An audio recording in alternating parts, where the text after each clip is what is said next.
आज है मेरे पास Lenovo Yoga Slim 7 लैपटॉप, जिसमें मैं इसके CPU, GPU और स्पेशली NPU पर बहुत से AI सॉफ्टवेयर्स को टेस्ट करने वाला हूं, जो हम लोग कंटेंट क्रिएशन में रेगुलरली यूज करते हैं। मैं Audacity के latest OpenVINO AI features, Adobe Photoshop के generative AI features, then Wondershare Filmora and Premiere Pro भी टेस्ट करने वाला हूँ। लास्ट वीडियो में मैंने लैपटॉप की अनबॉक्सिंग करी थी, इसका ओवरव्यू दिया था एंड कुछ गेम्स भी टेस्ट करे थे। बट आज की वीडियो कंटेंट क्रिएटर्स के लिए है। सपोज आपको यूट्यूब वीडियोस बनाने हैं, इंस्टाग्राम रील्स बनाने हैं, तो आपको बहुत हेल्प करेगी ये वीडियो, इसलिए एंड तक देखना। सबसे पहले अपन शुरू करते हैं Audacity से। एंड मैं सरप्राइज था कि भाई जिस Audacity को मैं डेली यूज करता हूँ उसमें भी AI फीचर्स हैं। वेल हाँ, एक्सपेरिमेंटल बेसिस पे हैं बट काफी बढ़िया हैं। आप सॉन्ग से ना वोकल्स को सेपरेट कर सकते हो, साउंड जनरेट कर सकते हो एंड और भी बहुत फीचर्स हैं। मैं आपको एक गिटहब का लिंक दूंगा जहां से आप Audacity के लिए OpenVINO फाइल्स डाउनलोड कर लेना। एंड जब आप कर लेते हो ना तो जनरेट का एक नया टैब आ जाएगा जहां से आप म्यूजिक जनरेट कर सकते हो। वहां पर मैं start prompt and and prompt दोनों जगह सेम डालूंगा। लाइक मुझे गिटार की आवाज चाहिए तो वो डाल दिया एंड अब ये जनरेट होगा।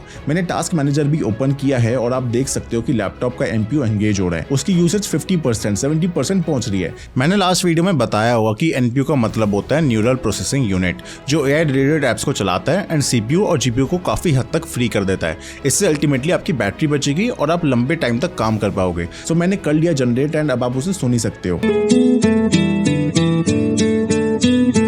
ऐसे और भी AI फीचर्स आ जाते हैं Audacity में। लाइक सपोज मैंने एक सॉन्ग इंपोर्ट किया है जिसमें ऑब्वियसली उसके लिरिक्स, ड्रम्स, म्यूजिक सब होंगे। एंड कुछ लोग होते हैं जिन्हें सपोज कवर रिकॉर्ड करना होता है, मतलब गाना खुद गाना है जिसके लिए उन्हें सॉन्ग के लिरिक्स तो हटाने होते हैं। सो वो भी अब Audacity से हो जाएगा। इफेक्ट्स में जब आप OpenVINO AI इफेक्ट्स में जाओगे ना, वहां पर आपको म्यूजिक सेपरेशन का ऑप्शन मिलेगा। वहां सेपरेशन मोड में आप चूज कर सकते हो कि आपको 2 अलग अलग ट्रैक्स बनाने हैं, जिसमें एक में लिरिक्स होंगे, दूसरे में इंस्ट्रूमेंटल होगा, या फिर आप 4 ट्रैक्स भी बना सकते हो जिसमें lyrics, base, drums and others के नाम से ट्रैक्स बन जाएंगे। जब ये हो जाएगा ना तो आप देखोगे कि ये सब बहुत ही ज्यादा अच्छे से सेपरेट हो चुके हैं एंड आप सिर्फ लिरिक्स को या फिर सिर्फ इंस्ट्रूमेंटल को अलग से सुन सकते हो एंड एक्सपोर्ट कर सकते हो।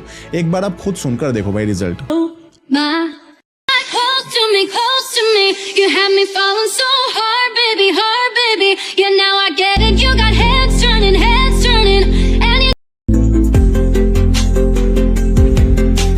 नेक्स्ट है, सपोज मेरे को किसी ऑडियो को ट्रांसक्राइब करना है, यानी उसके सबटाइटल्स चाहिए, उसको टेक्स्ट में कन्वर्ट करना है, तो मैं एक ऑडियो फाइल इंपोर्ट कर लेता हूं जो कि रशियन में है। पुतिन की ओरिजिनल स्पीच है, सो किसी को समझ में नहीं आएगी। अब एनालाइज में OpenVINO विस्पर ट्रांसक्रिप्शन आया है। मैं उससे सबसे पहले ट्रांसक्राइब की जगह ना ट्रांसलेट करूंगा, बिकॉज रशियन टेक्स्ट तो मेरे को वैसे भी समझ में नहीं आने वाला। फिर सोर्स लैंग्वेज ये ऑटोमेटिकली भी डिटेक्ट कर सकता है, लेकिन मेरे को पता है कि ये रशियन है तो मैं रशियन सेलेक्ट कर देता हूँ। और अब ऑडियो की ट्रांसक्रिप्शन आ जाएगी जो कि इंग्लिश में है एंड ये बहुत ही ज्यादा एक्यूरेट है। आप इससे सब कुछ समझ सकते हो। एंड सपोज वीडियोस एडिट करते टाइम आपको सबटाइटल्स डालने हैं तो ये बहुत इजीली हो जाएगा आपसे। मैं तो चाहता हूँ कि हम इसमें एक स्टेप और आगे चले जाएं एंड रशियन स्पीच को ना इंग्लिश स्पीच में कन्वर्ट करने का ऑप्शन ही आ जाए, जहां आवाज भी पुतिन जैसी लगेगी। आई डोंट नो कि ये फीचर अभी अवेलेबल है या फिर नहीं है, बिकॉज बहुत सारे AI इफेक्ट्स तो मैंने अभी ट्राई नहीं किए हैं, बट अगर ना होना तो होपफुली फ्यूचर में तो आ ही जाए भाई। लेकिन हाँ, ये फीचर्स यार एक कंटेंट क्रिएटर होने के तौर पे बहुत ही काम के हैं एंड इंटेल के NPUs इस वर्कलोड को और भी ईजी बनाते हैं। नेक्स्ट मैंने टेस्ट किया Adobe Photoshop को। अब देखो ये हाउसहोल्ड टूल बन गया है। अगर कोई कंटेंट क्रिएशन नहीं भी करता ना तो भी यूज करता ही है, बिकॉज इतना कॉमन टूल बन चुका है फोटो एडिटिंग के लिए।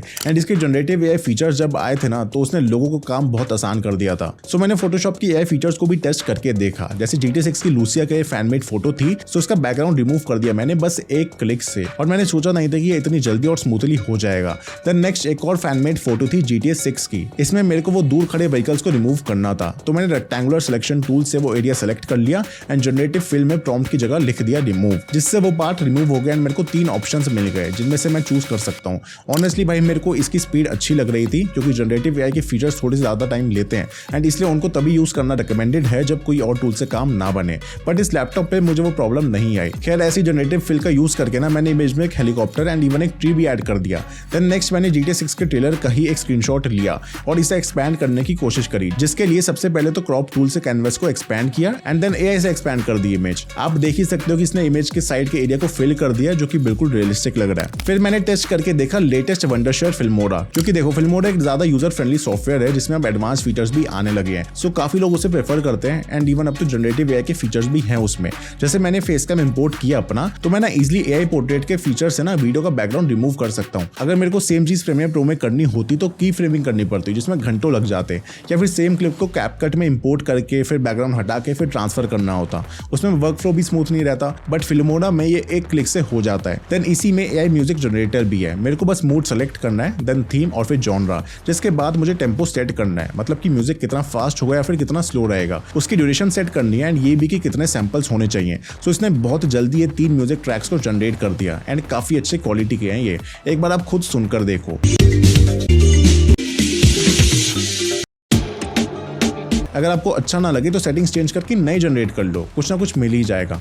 मज़ेदार बात यह है कि भाई इन साउंड ट्रैक्स को आप बिना किसी कॉपीराइट के डर से यूज़ कर सकते हो, बिकॉज ये कंप्लीटली फ्रेश जनरेट हो रहे हैं। एंड मैं ऑनेस्टली बताऊँ तो भाई अपने PC पर भी फिल्मोडा काफ़ी ट्राई किया था मैंने, बट उसमें भी म्यूजिक जनरेट करने में टाइम लग रहा था। इस लैपटॉप पर जल्दी हो गया है। देन फिल्मोडा में ही एक इमेज जनरेटर भी है। मैं फिल्मोडा का इमेज जनरेटर ओपन करूंगा एंड देन वहाँ पर एक प्रॉम्प्ट एंटर करूंगा कि किस टाइप की इमेज चाहिए। सपोज मेरे को एक ऐसी इमेज चाहिए जहाँ एक बंदा रात के समय सी के किनारे अकेला खड़ा है। मैंने तो इतना डिटेल नहीं लिखा, बट आप जितना डिटेल्ड लिखोगे उतना बढ़िया है। देन मैं एस्पेक्ट रेशो भी सेलेक्ट कर लूंगा एंड साथ ही इमेज का स्टाइल भी। इसके बाद कुछ इमेजेस मेरे सामने जनरेट होकर आती हैं। अब सारी तो अच्छी नहीं होती, बट एक दो भी अगर अच्छी हो तो अपना काम हो जाता है, वरना आप फर्दर प्रॉम्प्ट्स डाल के इंप्रूव कर सकते हो। अब ये स्टेबल डिफ्यूजन या फिर मिड जर्नी या फिर डॉली जितना अच्छा तो नहीं है, बट अगर आपको कोई स्पेसिफिक यूज केस है तो काम आ सकता है। एंड लास्टली मैंने एडोबी प्रीमियर प्रो भी टेस्ट करके देखा। इसके लिए मैंने ऑलरेडी एक बना हुआ प्रोजेक्ट इंपोर्ट कर लिया एंड सबसे पहले स्क्रब टेस्ट किया, जहां टाइमलाइन में स्क्रब करके देखते कि भाई वो स्मूथ है या फिर नहीं। बिकॉज एडिटिंग में यार इंपॉर्टेंट नहीं है कि आपकी वीडियो 10 मिनट में रेंडर हो रही है या फिर 15 मिनट में,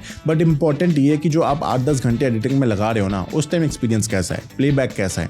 खैर अभी प्रीमियर प्रो में कुछ खास AI फीचर्स तो आए नहीं है क्योंकि वो बीटा में ही है। सो मैंने रेंडर टेस्ट ही करके देखा एंड देखो भाई एक हैवी प्रोजेक्ट था जिसमें एक्चुअली 20-22 मिनट भी दिखा रहा था। सो हाँ, मेरी उम्मीद से ज्यादा टाइम ले रहा है इन दिस केस। मैं और भी सॉफ्टवेयर टेस्ट करना चाहता था लाइक स्टेबल डिफ्यूजन, बिकॉज गिम्प की हेल्प से ना आप स्टेबल डिफ्यूजन को डायरेक्टली अपने इंटेल NPU वाले लैपटॉप से चला सकते हो, बट उसके इंस्टॉलेशन में मेरे को थोड़े से प्रॉब्लम्स आ रहे थे, सो वो मैं अभी नहीं कर पाया। चलिए लैपटॉप काफी अच्छा है उन लोगों के लिए जो इसे प्रोडक्टिविटी के लिए यूज करने वाले हैं एंड खासकर कंटेंट क्रिएशन के लिए यूज करने वाले हैं, क्योंकि अब कंटेंट क्रिएशन का मेजर पार्ट AI से होगा एंड उसमें इंटेल के NPUs काफी काम आने वाले हैं। बाकी आप बताओ अपना ओपिनियन इस लैपटॉप के बारे में। इसकी अनबॉक्सिंग एंड ओवरव्यू वीडियो आपको स्क्रीन पे दिख रही होगी, जहां मैंने कुछ गेम्स भी टेस्ट करके देखे थे। ये वीडियो अच्छी लगी तो भाई लाइक करो, टेक फॉर गेमर्स चैनल को सब्सक्राइब करो। मिलूंगा मैं आपसे अगली वीडियो में, तब तक के लिए टाटा बाय बाय।